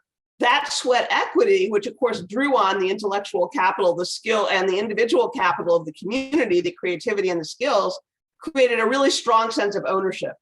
And the center now houses a library, a daycare center, city hall offices, a gymnasium, and a place for the community to meet that can also be rented out for private parties and things like that. So the reuse of that school and bringing it back to life has made a huge difference for that community. I wanted to say just a word about decentralized wastewater systems because they can be so effective in rural communities, but it's also really useful to have a public management program for those that can be done in many different ways. But the idea is, my favorite story actually about this comes from the Thousand Islands in New York State, where there was a nonprofit called Save the River. And they started a highly effective septic monitoring program in the 1980s. Their program was voluntary and they gave participants who had their septic systems inspected and then improved if they needed it, they gave them a statue of a great blue heron to put on their lawn. And what happened very quickly was you could tell, you didn't have to be a genius to see who had a great blue heron on their lawn and who did not. And so pressure built up for people to have their systems inspected and brought up to code so that everybody else could benefit, because clearly there's a public benefit to having, protecting our groundwater and all the rest of it. So I'm not suggesting that this is the method that necessarily you would want to use in Exeter, but it's been very effective for a very long time in the Thousand Islands, and people are quite proud of having their blue herons on the lawn. So those are the stories about built capital. And do you want to hear the stories about political capital and then just discuss built-in financial, or you want me to skip the stories? Tell the stories? Skip it. Yeah, I like the stories. Okay. So now we'll go to financial. Financial capital, your status is unclear to me. There seem to be concerns about high taxes in relation to services, limited services, and there's the lack of a community endowment or a community trust. So that was what I was going to talk to you a little bit about. The Community Foundation in Nebraska was an early supporter of community funds, which are essentially endowments that are raised by communities to leverage public and private funds for impactful community investments. So the endowments are sufficiently large so that the income they generate can be invested in the community while the stock of investable funds is maintained. The specific funds can be designated for lots of purposes: building, maintaining a community center, developing or maintaining trails, any number of purposes. The important part about this is that a great deal of wealth is going to be transferring intergenerationally in rural communities, and it will continue to as the baby boomer generation passes along. Many communities are learning how to transfer to keep some of the assets in their own community. And the way this is often done is communities form committees of tax attorneys, estate planners, conservancy specialists, and neighbors to go door to door and speak with residents about their estate plans, encouraging residents to set aside 1% of their estate or some reasonable percent for the community. And the idea is that everyone can play, whether you have an estate of $1,000 or a estate of $1 million, you can still set aside 1%. And the community then provides assistance with estate planning where that's needed. The funds are usually managed by a fiduciary, such as, in your case, perhaps the Rhode Island Community Foundation. Some communities use their endowments to offer competitive grants to community members to carry out specific projects. In any case, that's an example of a way to become less dependent on tax dollars and begin to diversify the sustainability of your financial wealth in your community. All right, so let's go around then with built and financial. I didn't, of course, set it up that way. We're going to skip cultural as well. So here you've got financial, and you would repeat for built, or do built first and then financial, whatever way you want to do it. But okay, let's get ready to go into small groups, and you're going to take on built capital and financial capital. Sound okay? Yeah, and Shauna, because we're a smaller whole group now, those on Zoom, we're going to combine into one breakout room for this last one. Great. Okay, let's do it.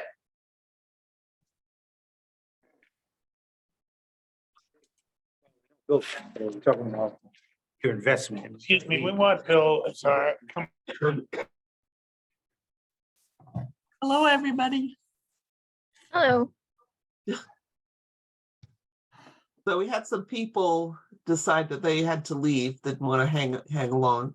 So we have here, is it really? This is all we have? Who's the unassigned participant? We don't know. They've not come forward. Oh, I think that's Shauna. Oh, no, it's a 401 number. I don't know. Oh, but anyway. We don't know. So built-in financial capital, how to invest.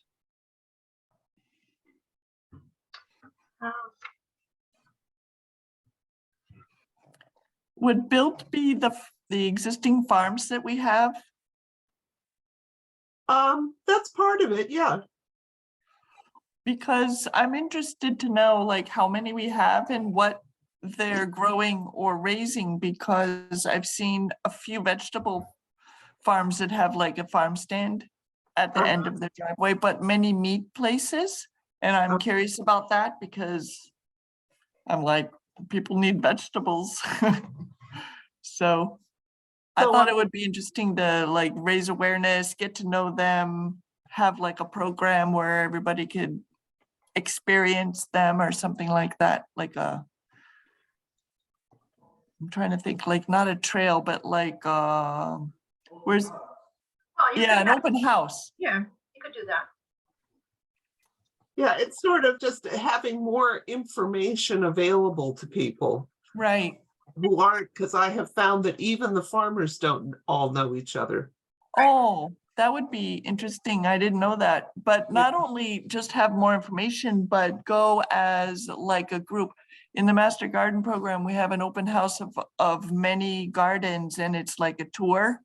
So you can go to any of them any time of the day, like whatever is in your area. And so the farmers could be part of a weekend type of program like that. And then we would get to know like what's here, like who's here and what do they do and how can we like, participate in what they do. Can I, actually, someone talked about farmer's market, but the Tilted Barn, which is a brewery on the other end of town, is now having a farmer's market every Wednesday. Oh, perfect. What's on the other end of town? I missed it, sorry. The Tilted Barn. Oh, the Tilted Barn. Oh, Yeah, the brewery. thank you for that information. In the summer season, I would say probably July through October, maybe even June through October. Every Wednesday, they're having a farmer's market. And that's local, that's in town. And Emma Acres is a local farm, and they had a customer appreciation day where they welcomed everyone to the farm to see how it worked. And they had other local businesses there selling their products as well. And I think they wanted to turn that into a yearly event. Yes, they do. They've done it a couple years now. Yeah. The other one is our kids' farm. They participate in a lot of local events. The larger scale farms, sell to markets and that kind of thing. But the smaller scale farms do have farm stands and that. Sheila, in the past, didn't the Grange play a part in that? Or is that something that's just an organization that, people join? Yeah, it's a farmers organization, people that join it, but it's not, the Grange is not really functioning well these days. The Exeter Grange, basically they have yard sales. Their building is not really usable. They had to close down the kitchen. It's too bad. Well, just wondered, that's all. Yeah.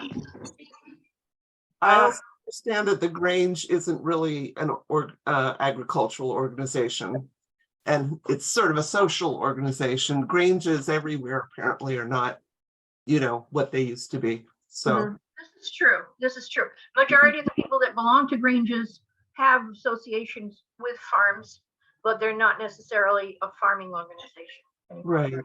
Right. So what about other investment in the built capital? They were talking about waste facilities. This town is not really built for any type of waste facility because it's it almost goes straight across the state. It's almost 20 miles in length, not much wider. I mean, in width, it's maybe at the most, well, I don't know, it runs from maybe 2 miles to 4 or 5 miles in width. But it's the terrain is incredible. So it's not really conducive to public septics. Yeah. In fact, out where we are in the western end, you will probably never see a public. That's true. Public wastewater. Yeah. No, it's built. It's kind of like Vermont for the most part, which is, people don't realize what we have in Rhode Island, but it is. It's pretty remote, pretty hilly, pretty wet, pretty rocky. Right. Very rocky. Yeah. Yeah. What about municipal buildings? Such as? There's talk of a new town hall. There is. A community center. Yes. Expanding the library. We don't have a police force. We only have town sergeants. We've never, we at one point had a police force for a couple of years and it wasn't working. So that was the end of that. And then that was like 30 years ago. And we have not had a police force since then. We have talked about building a new town hall at the library site. There's 20 acres there because the present town hall is a mishmash of 4 different buildings pulled together. The roof's leaking. It's terrible to heat. There's not proper facility for storing records. There is no climate control in the basement. I can go on and on about what's there right now. so the thought is maybe pull up a bond to build a new town hall, set up the old town hall as a meeting room with that on the library site, and maybe make a community center out of the old town. It's actually the town clerk's office, not to get. Yeah. Okay. Anybody else have ideas about investing in built infrastructure? Pretty happy with what you have? Okay, we've got a minute left. Well, I think it's always a good idea to keep our trails in good shape. Yeah, yeah. Absolutely. What about the idea of a financial, a trust or something, community trust? Oh, that's a good idea, because a lot of financial planners might volunteer for that. We have a number of people in town that are quite, what's the good word? Fairly well off, let's put it that way. And this 1% is not a bad idea, because my 1% is certainly not going to equal their 1%. Right. But 1% sounds like so little. I mean, it would be totally doable. Yeah, it does sound little, and for me, it probably would be little, but for somebody over on Mail Road, who I'm thinking of, might not be so little. That's right. Can't do it. Okay. Let's hear first from group 2 this time in the CPAC room. Yeah. You name it, they did it. One thing I wanted to say, I have a sister, my sister lives in Hope You're Valley, on. so I'm confident. Group 2, I called you. Group 2, you're on. I think it's just asking to drive Okay, 70 we're up. miles an hour, So passing crazy. we talked about what do we already have for built assets and compared that with financial assets. And yes, the bottom line reality in this town is we don't have a lot of pre-built assets. So what do we have? We have our library, we have our town hall, we have 2 school buildings. All of those resources aren't necessarily utilized fully. The schools are used for school, and occasionally a group that might use the cafeteria or an overflow town hall or something like that, but there's plenty of time that the space is vacant. We have programs at the library, but again, the library isn't 100% booked all the time. We have some space at the town hall, and the town hall is pretty booked. Good things. So those are some of the built resources we had already. And then when we look at financial, taxes are always a concern. So what we focused on is how do we, as a town, start to build a pot of money that can then be leveraged for grant money and other sources to forward that community center or general store or something. What can we start with as revenue drivers to start to build a pot in town? There used to be in Exeter Old Home Days. Can we reinstitute some of that? And part of it is a fundraiser by the town, for the community. The specific function of this pot of money isn't to pay off some random bill. It's for a community center. So could we do a movie night? Could we do it Exeter Days? Could we somehow draw a potluck and Games Day tied in with the Memorial Day parade? All of which could form that initial pot of money to be able to leverage other things to build a community center where now we could host a dance, or we could do dance classes, or we could do something else that bring people in the community together that becomes self-funding. Building a community center isn't going to happen overnight. We know that it's expensive, but if we don't start with some pool somewhere, we're never going to get anywhere. And it's not a 1-year plan, it's a 20-year plan. And that pot grows over time. And as it becomes more sizable, now it becomes leverageable money to get grants from other places. And we talked about how the Sports for Kids program did that for the track at school. And as that pool grew, now you had more power to leverage it. So that we now have a longer term plan to build up our built assets and expand on our library here or our town hall. And part of it is looking at what pieces of land does the town already own, so that we're not necessarily looking to purchase that as well. But can we look at what we already own? Where's a good spot to build or build onto what we already have existing and be able to move forward from there? But you're absolutely right. With Sports for Kids, no one wanted to give you a grant to get us started. They wanted to give you a grant to push you over the finish line. Right. They wanted to see you start raising the money. Yep, great. All right, thank you. Group one. You go? Yeah, go ahead, Dan. Okay, we didn't get much past community center because as we speak here, we're going back and forth. We've roughly got about 1.4, 1.5 million cows. That's it. And we're meeting in a couple weeks here. Most likely, we're gonna be doing an addition on the town hall now. When we got the prices, we went and looked at building a new one from scratch, and that pretty much scared everybody at the table. We were ending up pushing $600,000 a year, 575, 600,000 a year on bond figure to build a 6,300 square foot building. So I had a meeting last week with the architect and the building inspector and the town treasurer, and we're going to be going back to putting an addition on the town hall. One of it is the biggest room will be a council chamber, but we're talking that's also going to be used as a community center. So that's basically where we're at right now. It's just the money's not there. We really don't have it's mainly our tax base is residential, and it's probably 84% of our school budget, 84% of our taxes is going to the school. And right now we're on the hook for another $450,000 a year for another 19 years on bond issues over there. So stuck in the middle. So that I've got a question. That funding. You can't use that for like community related.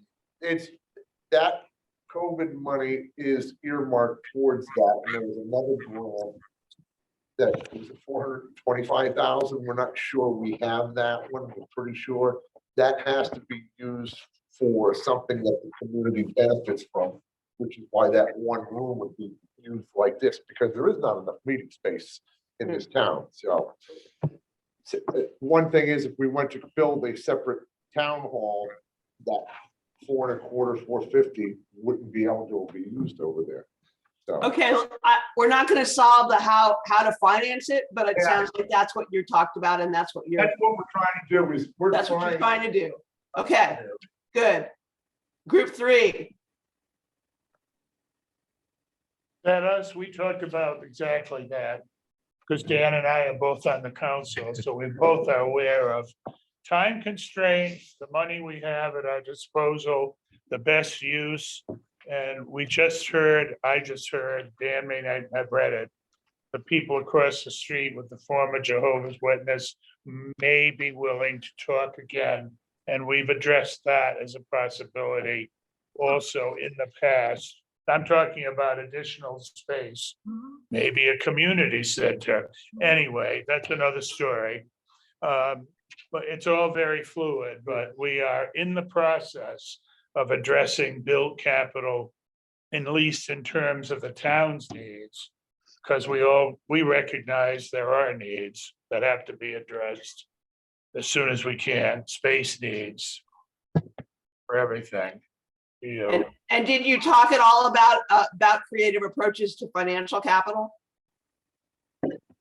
Well, what's creative now is the ARPA funds. It's not very creative, but we have a time frame. They have to be committed soon and expended by 2026. And nobody's under the gun, but yes, we are, because we've got to make some decisions about where to go with that. February 7th, you all come, listen, help us. All right, thank you. And can we hear from we're down to one room here on Zoom. Can we hear from the one room? Who's the spokesperson? Larissa, do you want to? Well, why don't you go ahead and I'd rather have one of you do it. Sheila or Katrina, who would like to do it? Or Ella? Not me, no.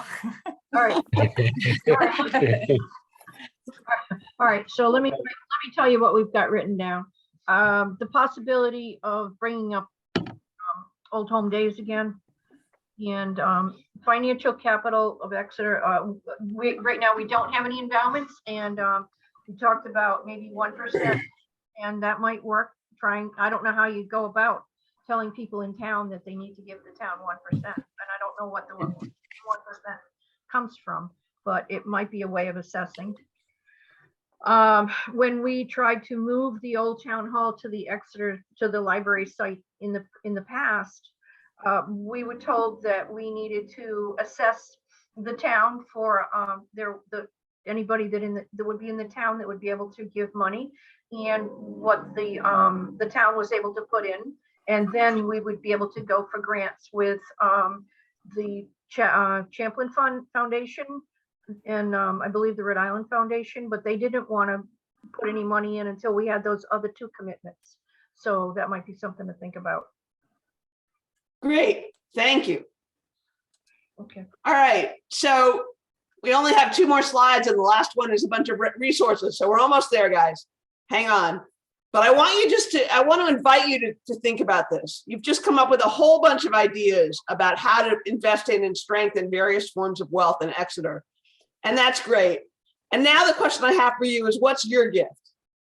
For each of you sitting around these tables and sitting at your computer, there's a diversity of gifts in the community, and you have the opportunity to work together in new and exciting ways to invest in and strengthen multiple forms of wealth at the same time. And I want you to reflect for a minute on what you bring to the table. So the question really is, what form or forms of wealth are you personally best at creating and maintaining in Exeter? And I'm not going to ask you to report out on this. I'd just like you to reflect on it and realize that in many communities, there are people with a relatively narrow subset who, for example, come to a lot of meetings, and you need to reach beyond the usual suspects to get a full panoply of skills and comfort level with the different forms of wealth that you're going to need to actually become more resilient and more sustainable. So, I'm not going to take the time tonight, take your time tonight to ask you to report out, but you might want to do this yourselves. You might want to just discuss with each other what you've got in the room and what you don't have in the room, and where you might go to find people who have comfort zones and skills at creating and maintaining forms of wealth that those in the room don't have at this moment. Okay.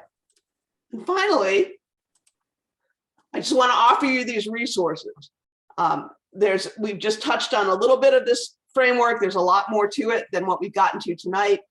There is a community of practice across the country, and you can access them at wealthworks-community@googlegroups.com. There is the Aspen Institute maintains an educational resource that is at wealthworks.org. And a colleague of mine who's worked for me for a number of years is well-versed in providing training in WealthWorks and coaching for folks who want to adopt the framework. And then at the bottom is the title of the book, which is there with you in the library. So I hope that this has been a useful evening for you. And I really hope that some of the ideas that you've come up with are ones that will take root and grow. So thanks a lot for this opportunity, and and have a lovely rest of your evening. Thank you. Thanks, Shauna. You're welcome. Yeah, enjoyed it.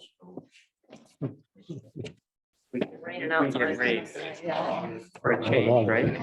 Right on a farmer's market place for meeting. I went over and figured for the barn a couple of times this summer, and I couldn't believe people I work with. There's no parking. Did that kind of snow kids? I